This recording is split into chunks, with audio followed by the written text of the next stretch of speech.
All right, we're here at my outdoor worm bin, and as you can see, we have had some issues since we were in here last, but we'll get to that later. First, let's talk about how we got here and the plan for a new experimental feeding, which is both of these containers of cranberries. These cranberries here were made from our cranberry sauce, so they were mashed and boiled and then frozen, and these are just kind of some of the more overripe cranberries. We're going to put these in for their feeding to see which one gets eaten first, and the thing with cranberries is they last forever in a worm bin. So we'll see how they do. Now, right before we came in here, I did a pretty good harvest, and we got about 7.4 pounds out of here. And it's been 42 days, so that is like a long time. And even though the last time we were in here, we excavated this and dumped it all out and put a whole bunch of cardboard and a whole bunch of food, it really has gone down that level after about a month and a half. And I've collected some worms, so at the very end, we're gonna dump these in. So all the extra stuff from our harvest I put on top, but as I brush this aside, you're gonna see that right underneath here is basically almost pure castings and probably most of the worms. Now, when we were in here last, we put in some leaves from a deciduous tree, so I wanted to see how they did, and it looks like we got some of the big sticks, but I don't see any of the leaf part. Oh, actually, here we go, right here. Check this out. We got a little bit of leaf matter. Now, I'm in Florida, so not a whole bunch of deciduous trees, and certainly not their leaves, so we just happen to have one in our neighborhood that someone planted, and there you go, just a little bit matted down, and we did crumple it up, and this may just be a piece that I didn't quite get ripped up, but after 42 days, not too bad. It almost looks like leaf mold there, but there we go. I actually have leaves in my outdoor worm bin instead of, just this shredded cardboard and some of these pine needles that I have in here. So the other thing we put in here was bananas and apple, lots of pumpkin guts, some lettuce stalks, strawberry tops, and we did have some cranberries, so we'll see if they are still in here. And of course, we added our amendments. So I'm not seeing a whole lot of the food. Here is some of the pumpkin seeds from the pumpkin guts that we had put in here, but another leaf stick. Now I see what everybody's talking about, and still crunchy. But yeah, there's just great castings right down in here, and just these pumpkin seeds left. So I think what I'm going to do is I'm going to do the same thing I did when we excavated. I'm going to kind of mix everything around, and I'm going to put in some more of this shredded cardboard, and you can see from the edges there's still some left. So they really focused in the center where the food was and probably where the moisture was, and this shredded cardboard is just a little dry. Now, we went on a couple trips and the worms kind of got neglected, so that's why it's been 42 days. But what's great about these worm bins is you have a lot of bedding in them, and you give them a pretty decent feeding before you leave, they will have no problem. I don't know if the population went down. It doesn't look like it did, but certainly there was more food, just a little bit more food, and plenty of bedding for them to eat, so I wasn't too worried about them. So let me just continue to do this, and then we'll add some more bedding.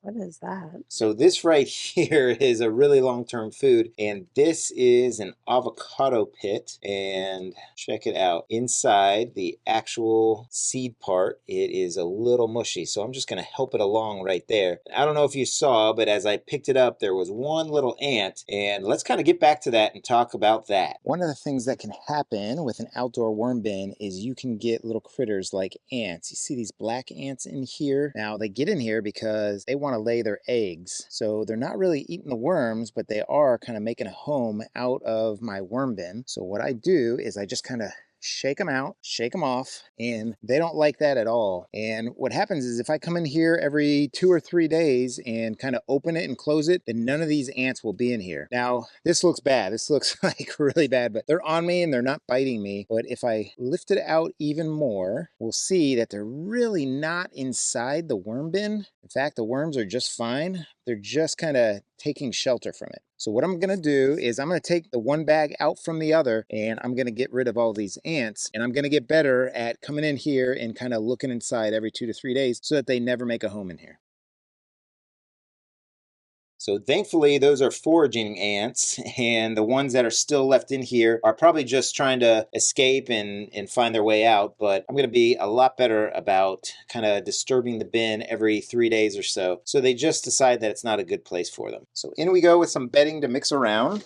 This might have been a time where I should have used 2 gloves because I am digging in. I could use another glove right now. But I only wear 1 glove because this hand typically doesn't dig in, and I don't really like to get the dirt between my fingernails when I'm videoing just because it doesn't look good to me, just a personal preference. So that's why you see me going around with 1 glove, and that also helps me save the gloves. These were donated, so it's not like I'm going out and spending money on gloves. Okay, now that I've got everything kind of mixed up, I'm going to put just this mango seed down here. It's kind of the only long-term food that I really saw, just some of these sticks as well. But what we're going to do is set up for a cranberry experiment. And we go with some more bedding. I always like to line my food with bedding, and the drips and juices from that bedding can just kind of go down on the bedding and get it wet. So here we go. We got the cranberry mash from the homemade cranberry sauce we made. And if you haven't seen my traveling worm bin, we traveled all the way up to Massachusetts and helped pick some cranberries, and we took our traveling worm bin with us. So check that out. I don't think I'm going to give the whole thing. I'm just going to give about that much, and I'll spread it out, maybe a little bit more. Executive producer is probably saying, no, stop, not so much food. And then over here, we'll just add some of the berries, and I'll try and squeeze them. Oh, man. Oh, yeah, back up, executive producer.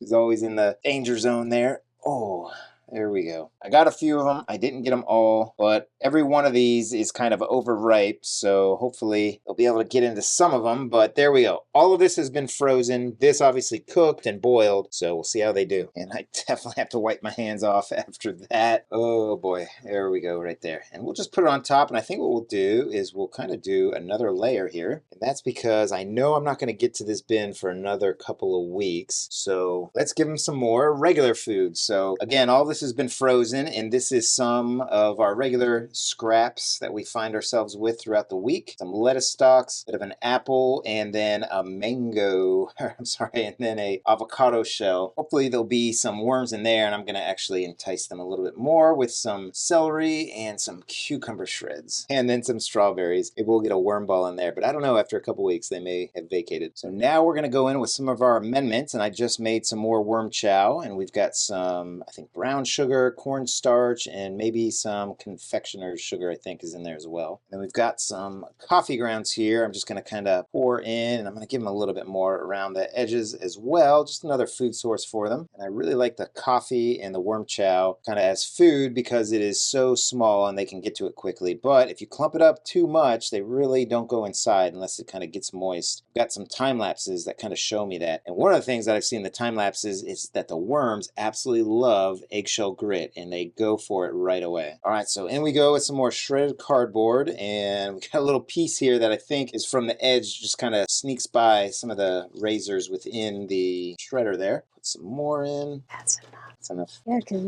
you got to bury it up. Oh, okay. I was going to put more, but the executive producer said that's enough. My shredder has been going strong for 4 years, but the first year and a half or so, it just had paper put through it, and then for almost the last 3 years, we have been shredding corrugated cardboard in it, and it has done an absolute fantastic job, and it creates these really small shreds that I absolutely love, and the worms just go for them. They really just attack them really quickly compared to any other bedding that I've used, and I've got affiliate links on the description and first pinned comment there if you're interested in seeing how much they cost and that kind of thing. And all my worm equipment is on there, but I think we're set up. So let's go ahead and release the worms. And I actually see a bunch on the top already. Now it's a little bit colder out right now. It is December in Florida, so we are somewhere in the 60s right now. But the worms will be a little bit slower, but let's see how they do.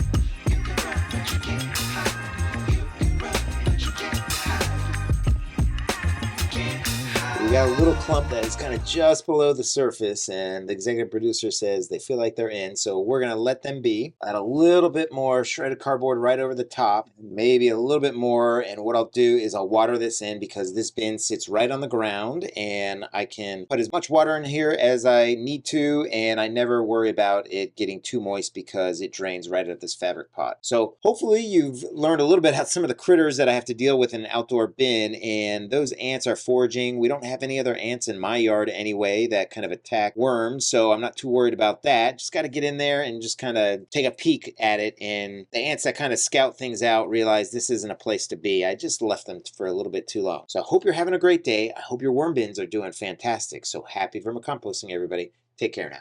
Cucumber shreds. Cucumber peels. Isn't that what those are? Yeah. From my mom. Oh.